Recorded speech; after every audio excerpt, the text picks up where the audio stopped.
పార్వతమ్మ పూన గంగమ్మ పక్షాన పార్వతమ్మ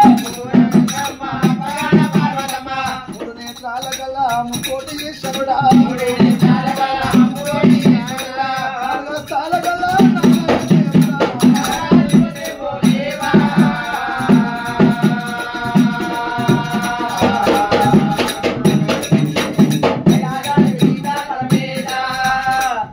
కొండకు నీవు ఏకేక వారసుడి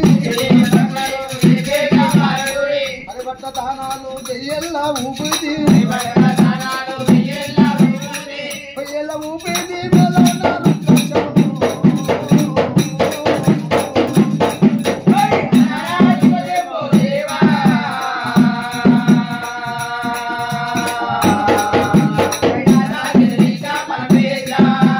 పార్వతమ్మ వల్ల పూర బాయి పై సంగా